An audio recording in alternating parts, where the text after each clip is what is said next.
Hey guys very good morning to all of you. कैसे हैं आप लोग? आशा करता हूँ आप सब बहुत बहुत अच्छे होंगे। स्वागत है आप सभी का इस प्यारा सा सेशन में। जैसा कि आज है 15 में, और आज का जो भी इम्पोर्टेंट वो कैब है सारा का सारा द हिंदू के एडिटोरियल सेक्शन से कवर किया गया है। एकदम शॉर्ट वीडियो होता है, हार्डली 3-4 मिनट का। अप्रॉक्स 15 to 20 वो कैब डेली का रहता है। It's enough for a day. एक दिन के लिए ये बहुत ज़्यादा काफ़ी हो जाता है। 400 से ज़्यादा मैं वीडियो ऑलरेडी इसके ऊपर बना चुका हूँ, तो आप लोग एक बहुत बड़ा प्लेलिस्ट क्रिएट हो गया। जाइए अब 2x पे करके आप एकदम देखिए, रिवाइज कीजिए बार बार, बहुत ज़्यादा फ़ायदा होगा, है ना।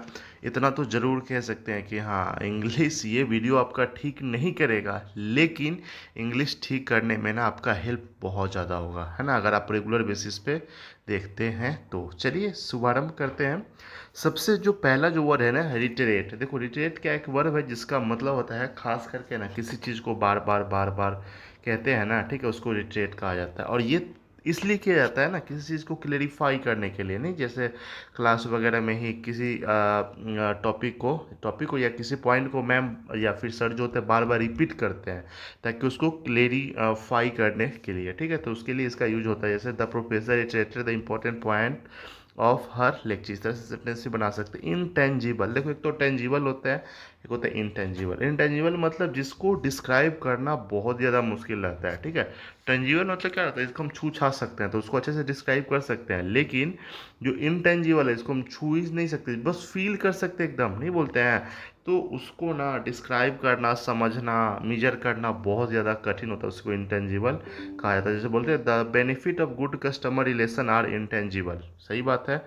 इस तरह सेंटेंस भी बना सकते हैं। डिफिसिट अक्सर आपने सुना होगा व्यापार वगैरह में, ठीक है, एक नाउन होता है जिसका मतलब होता है किसी चीज़ का कमी अभाव हो जाता है ना, खास करके जो मनी होता है ना उसका अगर अभाव हो जाता है, ठीक है, व्यापार में, है ना, तो उसके लिए डिफिसिट का या फिर घाटा हो जाता है, ठीक, कुछ भी मतलब मनी से रिलेटेड एकदम जो कमी होता है ना उसको को लेकर के डिफिसिट का यूज़ किया जाता है। रेकॉन बहुत अच्छा वर्ड है, वर्ब के रूप में यूज होता है, जिसका मतलब होता है टू थिंक या फिर to have opinion about something. किसी चीज़ के बारे में अगर आपका कुछ थॉट होता है, कॉन्सेप्ट होता है, जो नज़रिया होता है ना, उसके लिए इसका यूज होता है। जैसे बोलते हैं she is very late now, ठीक है, वो बहुत ही ज़्यादा लेट है। I record that she is not coming, मुझे ऐसा लग रहा था, मतलब मन में ऐसा थॉट आया, विचार आया कि वो नहीं आ रही है। तो ऐसे भी आप लोग सेंटेंस में इसका यूज कर सकते हैं। सर्ज बहुत ही अच्छा वर्ड है, बार बार रिपीट होने वाला एक नाउन है जिसका मतलब होता है ना simple, sudden strong movement in a particular direction, मतलब नहीं होता है किसी खास डायरेक्शन में बहुत ज़्यादा एकदम सैलाब,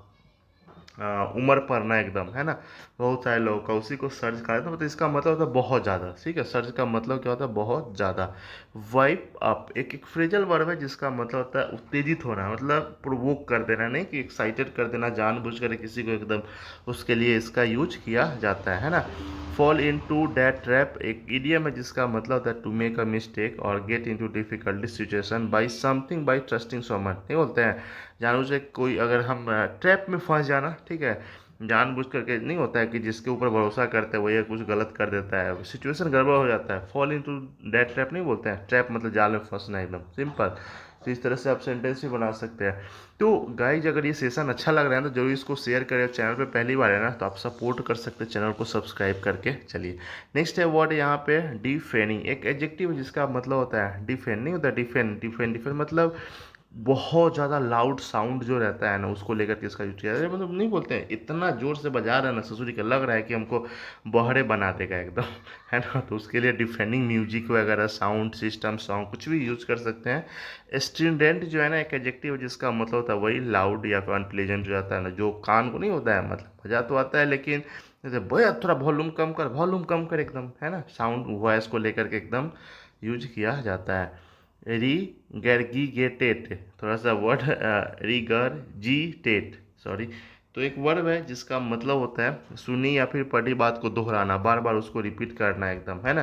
to repeat something you have heard, या आपने जो सुना है या फिर कोई आपने जो पढ़ा है ना, बिना कुछ सोचे उस बात के बारे में हमेशा आप सोचते रहते हैं या फिर दोहराते रहते हैं, उसके लिए इसका यूज होता है। जैसे बोलते हैं नहीं है जस्ट, चाहे जस्ट रिगर्जिटेटिंग व्हाट हिज फादर से, मतलब उसके पापा जो ही कहे ना उसको लेकर के वो बार बार बार बार उसी बात को एकदम रिपीट कर ले रहा था एकदम, है ना। डिसेप्टिव जो है ना एक एडजेक्टिव है जिसका मतलब होता है धोखा देने वाला, है ना।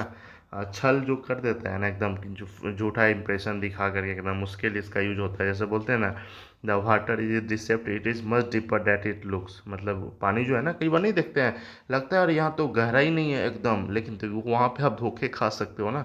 ये ऐसा नहीं है, मतलब जो दिखता है ना वो बहुत ही ज़्यादा एकदम डीप हो सकता है एकदम, है ना। तो इसलिए डिसेप्टिव का वैंक्विश जो है ना, एक वर्ब है जिसका मतलब होता है किसी को हरा देना, मतलब परास्त कर देना। खास करके कोई भी अगर कंपटीशन कंटेस्ट वगैरह या फिर वार जो हो रहा है ना, उसमें अगर किसी को हरा देते हैं ना, उसके लिए आप वैंक्विश का यूज कर सकते हैं, ठीक है। डेलियनेट जो है ना, एक वर्ब है जिसका मतलब होता है टू डिस्क्राइब और draw something in a great detail, या फिर मार्क बाउंड्री ऑफ समथिंग नहीं होता है। जैसे कोई चीज़ आप बता रहे हैं ना, तो उसके नीचे आप अंडरलाइन कर देता है कि उस चीज़ को हाईलाइट करने के लिए, मार्क करने के लिए, है ना। तो वहाँ पे ना उसके लिए डिलिनेट का यूज किया जाता है, ठीक है। या फिर इस चीज़ का जो ये मैप होता है ना, उसको भी दिखाने के लिए आप डिलिनेट का यूज करते हैं। जैसे बोलते हैं the way to the hospital was clearly delineated on the map. मतलब हॉस्पिटल का जो रास्ता है ना, मैप पे एकदम क्लियर दिख रहा है एकदम, है ना, फिर भी क्यों नहीं जा रहे हो। प्रोएक्टिव देखो, प्रो एक तो एक्टिव होता है, दूसरा होता है प्रोएक्टिव, है ना। प्रोएक्टिव मतलब है controlling a situation by making things happen other than waiting. देखो सिंपल सा बात है।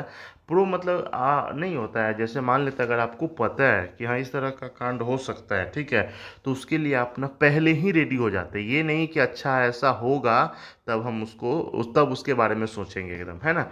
तो यही चीज़ कहा जा रहा है ना कि एकदम घटनाओं की सक्रियता से स्वयं को आरंभ करने वाला एकदम पहले, ना कि उसका प्रतिक्रिया होगा तब एकदम। तो ये चीज़ हमेशा ध्यान में आपको रखना है। एस्केलेशन जो है ना, एक नाउन है जिसका मतलब तेजी लाने या फिर आने का जो प्रोसेस होता है ना, तरीका होता है ना, उसके लिए एक्सलेशन कहा कि यूज किया जाता है। तो ये रहा छोटा सा सेशन, कैसा लगा you can write in comment box. अच्छा लगा जो इसको शेयर करें, और नहीं लगा तो कोई बात नहीं, आप ऐसे ही कोई दिक्कत नहीं है, मत कीजिए, क्या कहा जा सकता है। चलिए बाय बाय।